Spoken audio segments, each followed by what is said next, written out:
is just to really kuwafanya watu waweka kwenye internet.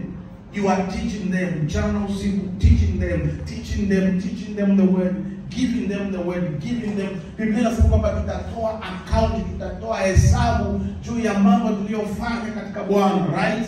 So hesabu ya mambo hayo ni wanafunzi, kwa sababu agizo kuu limesema enendeni mkawafanye mataifa kuwa wanafunzi. Kuwa wanafunzi. So maisha kama mwamini yasipokuwa na wanafunzi, you are living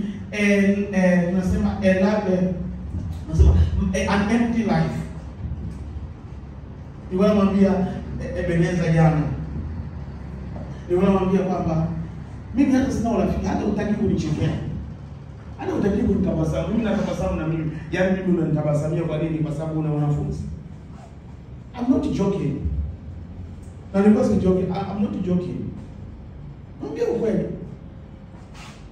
Unatabasamu nini? Una mwanafunzi. Kitu gani kinacho